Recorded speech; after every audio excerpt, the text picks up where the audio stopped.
2023 में कई राज्यों के महत्वपूर्ण चुनाव हैं, साथ ही साथ 24 में लोकसभा के चुनाव हैं और यूपी में नगर निगम के चुनाव भी हैं।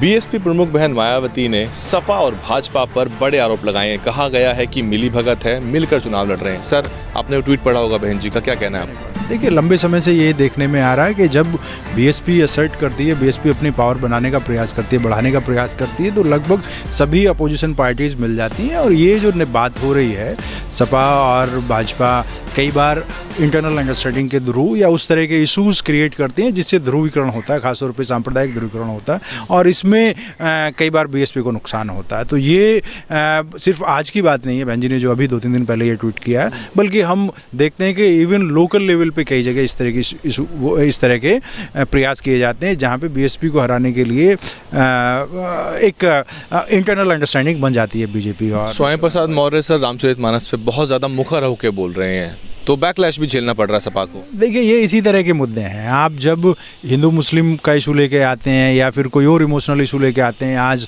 धर्म के नाम पे इस तरह की चीज़ें हो रही हैं, काफ़ी सारे लोग इस तरह की बात कर रहे हैं, तो जो ग्रैंड नैरेटिव है उसको सेट करने का प्रयास किया जा रहा है कि किस तरीके से धार्मिक मुद्दों के इर्द गिर्द ही रहें। और इसमें अगर पोलराइजेशन होता है तो सीधी सी बात है, एक खास तबका है या खास पॉलिटिकल पार्टीज़ हैं, सपा और बीजेपी, उन दोनों को फ़ायदा होता है। तो मुझे लगता है कि धार्मिक मुद्दों को उठा के आप एक इमोशनल अपील करना चाहते हैं जिसमें जो रियल मुद्दे हैं, चाहे वो गरीबी के हैं, चाहे वो बेरोजगारी के हैं, चाहे वो शिक्षा के हैं, वो दब जाते हैं। चाहे SC ST OBC के ऊपर जो अत्याचार हो रहे हैं, उनकी भागीदारी के मुद्दे हैं, वो खत्म हो जाते हैं। और आप ऐसे विषय देखिए, अब ये रामचरितमानस और दूसरी चीज़ों को बहुत पहले ही खारिज किया जा चुका है। सर, अम्बेडकरवादी तो इसको ऐसे देखता है ना कि भाई जो OBC नेता हैं वो जो है एक तरह से तर्क दे रहे हैं, धर्म के अंदर जो जाति विशेष के बारे में जो बुरी बातें कही गई हैं, शूद्रों के बारे में, महिलाओं के बारे में, उसको वो काउंटर करें तो अम्बेडकरवादी उनसे अटैच हो जाता है। नहीं, देखिए, ये मुझे लगता है कि थोड़ा सा तात्कालिक समझ है। डॉक्टर अम्बेडकर 1930s में ही इस चीज़ को फाइनल कर चुके हैं, कोई इशू नहीं है उसके। बहुजन मूवमेंट के जितने भी रिवोल्यूशनरीज हैं उन्होंने इन सब को खारिज कर दिया है। अब हमें अपनी चीज़ों को बनाना है, अपनी चीज़ों को डेवलप करना है, और उसके लिए भारतीय संविधान सबसे महत्वपूर्ण चीज़ है। उनके धार्मिक किताबों में क्या लिखा हुआ, इसका मुझे क्या लेना देना, मुझे वो अपील नहीं कर रहा है, मेरे लिए उसका कोई मतलब नहीं है। मेरे लिए मतलब है भारतीय संविधान मुझे क्या सुविधाएं दे रहा है, मेरी अपनी पढ़ाई क्या है, मेरा अपना रोजगार क्या है, ये ज़्यादा महत्वपूर्ण होता है। और उसमें सबसे ज़रूरी है कि आप आज सत्ता पर कब्जा कीजिए, आज आप अपने जो भी राजनीतिक साधन हैं उनका इस्तेमाल कीजिए। इस तरह की दकियानूसी और पुरातनपंथी जो भी व्यवस्था है, धार्मिक व्यवस्था है, या किसी भी किताब में लिखा हुआ है, मेरे हिसाब से अब वो इर्रेलेवेंट हो चुका है। अगर इस तरह की चीज़ों को उठाते हैं तो एक बेवजह का विवाद उत्पन्न होता है, और जिसमें फिर पोलराइजेशन और ध्रुवीकरण होता है, धार्मिक ध्रुवीकरण होता है, जिससे अंततः बहुजन समाज की राजनीति को नुकसान होता है और बहुजन समाज के सशक्तिकरण को नुकसान होता है। क्योंकि बीजेपी का जो पिच है या जो धार्मिक मुद्दों वाला मामला यहाँ पे है, उसमें इतनी जान नहीं है हमारे लिए, हम उसमें अंततः कामयाब नहीं हो पाते हैं। आपको लग रहा है, कुछ लोग ये भी कह रहे हैं कि ये नूरा कुश्ती है पूरी तरह से ये? हाँ, ये तो आप देखेंगे इलेक्शन, क्योंकि पिछली बार थोड़ा अलग तरह का मुद्दा रहा। कुछ सवाल उठा रहे हैं अखिलेश यादव पे, सॉरी इंटरप्ट कर रहा हूँ आपको, कि अखिलेश यादव ने बहुत सारे जिलों के नाम बदल दिए थे जो बहुजन महापुरुषों के ऊपर बहन जी ने रखे थे। हाँ, देखिए, सिर्फ वही, मतलब इतने सारे, आप साहू जी महाराज के बारे में इस तरह की बात कर रहे हैं, या आप ज्योतिबा फूले के बारे में इस तरह की बात कर रहे हैं। सावित्री बाई फूले के नाम पे एक स्कीम चल रही थी, अगर आपको याद हो, जिसमें 30,000 रुपये और एक साइकिल दी जाती थी जो 11वीं 12वीं में बच्चियाँ आती थी, उस स्कीम को बदल दिया गया था। तो जो हम ये नहीं कहते कि भाई आप क्या कर रहे हैं, क्यों कर रहे हैं, आप राजनीति में हैं, आप कर सकते हैं, लेकिन आपकी राजनीति किस तरह की है। अगर आप अपने महापुरुषों को आप अपने महापुरुषों को नहीं जानते हैं, या आप उनके नाम पे जो योजनाएं चल रही हैं उनको खत्म कर रहे हैं, जिलों को खत्म कर रहे हैं, और अब आप कह रहे हैं कि हम इस तरह काम कर रहे हैं, तो एक अविश्वास सा उत्पन्न होता है कि भाई कर क्या रहे हैं ये। इनकी करनी और कथनी में काफ़ी फ़र्क है। बहुत ज़्यादा इशूज ऐसे हैं, चाहे वो रिजर्वेशन को लेके है, चाहे वो बाबा साहब के या सामाजिक परिवर्तन स्थल को लेके है, किस तरह की बातें उन्होंने कही हैं।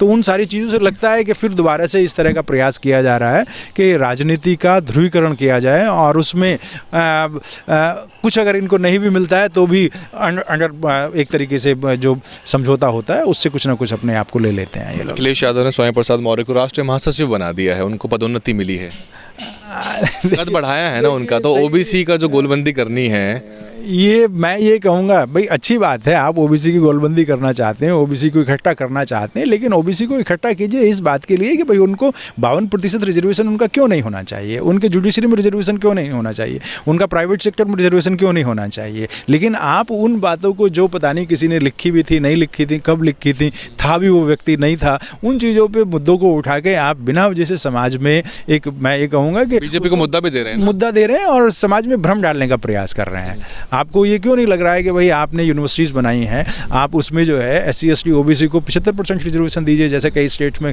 प्रयास किया जा रहा है, आप उन मुद्दों को उठा नहीं रहे हैं। तो ये शिवपाल यादव कह रहे हैं कि ये उनका व्यक्तिगत बयान है, इससे पार्टियां कोई इत्तेफाक नहीं रखती, लेकिन अखिलेश यादव उनको थपथपा रहे हैं पीठ। वो देखिए लग रहा है इस तरीके से, इस समय पे थोड़ा सा महसूस हो रहा है कि जैसे एक विचार उत्पन्न हो रहा है कि भाई हम धार्मिक मुद्दों को उठा के या इस तरह के विवादों को उठा के कुछ लोगों को अपने साथ ले सकते हैं। लेकिन मुझे लगता है कि आम मानस जो है अब इस बात को समझ रहा है, आम व्यक्ति इस बात को समझ रहा है कि कितनी भी परिस्थितियां हो जाएं या कुछ भी हो, जब तक आप उनके सही मुद्दों को नहीं उठाएंगे तो वो आपके साथ आएंगे नहीं। ओबीसी पॉलिटिक्स क्योंकि एक बड़ी पॉलिटिक्स है, संख्या के स्तर पे उनका बड़ा एक दखल है, अगर उसको सही वैचारिक दिशा दी जाए तो मैं समझता हूँ कि इस देश की राजनीति बदल सकती है। और वो मान्यवर कांसीराम साहब का जो विचार है कि बहुजन समाज बना के आप इस बात को आगे बढ़ा सकते हैं, SC ST OBC की हिस्सेदारी को मजबूत करके। ये सब नेता साहब कांशीराम के तैयार किए हुए ही हैं। हाँ, ये एक बसपा के साथ नहीं है बस आज की बात। ये बड़ी एक विडंबना ही इसको कहा जा सकता, क्योंकि देखिए एक बार आपके अंदर जागृति आ गई है, आपके अंदर चेतना आ गई है, आपको पढ़ा दिया गया। लेकिन ये बात भी उतनी ही सही है बाबू जी कि ये लोग जहाँ कहीं भी जाते हैं वहाँ पे फिट नहीं हो पाते हैं। कांसीराम साहब खुद कहते थे कि भाई एक बार अगर इनके अंदर वो कीड़ा आ गया तो इधर से उधर, उधर से इधर भागते रहेंगे। लेकिन ये यही है कि हाँ, ये एक सोचनीय विषय है कि भाई ये BSP ने इनको तैयार किया, मानवर कांसीराम साहब ने ज़्यादातर लोगों को तैयार किया, लेकिन वो दूसरी पार्टियों में जाके, क्योंकि कहते हैं कि भाई आप चाहे वो बहकावे में हो, चाहे वो लालच में हो या डर से हो, ये सारी चीज़ें इस समय पे काम कर रही हैं, ऐसा नहीं है कि काम नहीं कर रही हैं। तो कौन व्यक्ति किस वजह से वहाँ पे जा रहा है ये देखने वाली बात है, लेकिन फिर भी हाँ सोचने की बात है कि ये अपनी स्वतंत्र राजनीति क्यों नहीं कर रहे हैं। आखिरी सवाल, BSP का जो मुस्लिम आउटरीच है, मुसलमानों को साधने का जो प्रयास है, पिछली बार आपने देखा बहुत कुछ हुआ, अगड़ों की बात हुई, शंख बजे, त्रिशूल से लेकर गणेश जी तक बसपा के मंचों पे और फुटेज में, इमेजरी में दिखे। अब मुस्लिमों के साथ चाहती है कि बसपा उनके साथ आए, बड़े नेता भी बसपा के साथ आ रहे हैं। क्या देख रहे हैं आप? 17 मेयर का चुनाव होगा, कितने बसपा के झोली में आ सकते हैं? डायरेक्ट क्वेश्चन है मेरा। देखिए कम से कम अगर इसी एंगल से बात करें तो 3-4 काफ़ी बार 2 थे सर। पिछली बार मतलब सहारनपुर, मेरठ बहुत महत्वपूर्ण जगह हैं। आप मुरादाबाद की तरफ जा सकते हैं, आप अमरोहा की तरफ देख सकते हैं। तो ये कुछ जगह हैं जहाँ पे कॉम्बिनेशन ज़बरदस्त तरीके से काम कर सकता है और मेरे हिसाब से ये काम करेगा। लेकिन इससे ज़्यादा महत्वपूर्ण ये है कि BSP को, क्योंकि BSP सिर्फ दलित मुस्लिम राजनीति नहीं करती है, या BSP का या बहुजन समाज की जो पॉलिटिक्स है वो बहुजन समाज को लेकर है, उसको प्राथमिक रूप से करती है। इसलिए मुस्लिम भी उसका एक नेचुरल या स्वाभाविक साथी है, उसका कंपोनेंट है, और वो हमेशा से मुस्लिम्स को लेके संजीदा रही हैं, मुस्लिम्स के इशूज़ को लेके संजीदा रही हैं।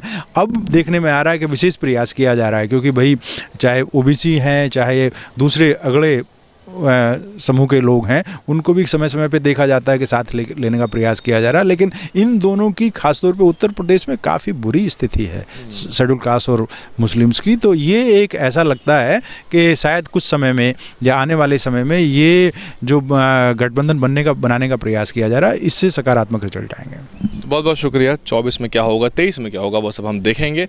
उसके बाद आप इस पूरे विषय पे क्या सोचते हैं, कमेंट करके बताइए। DNN हिंदी को सब्सक्राइब करने के लिए दबाएं लाल रंग का सब्सक्राइब बटन और घंटी का बटन दबाकर ऑल नोटिफिकेशन पर क्लिक करें। चैनल को जिंदा रखने के लिए नीले रंग का ज्वाइन बटन दबाकर चैनल को आर्थिक सहयोग करें।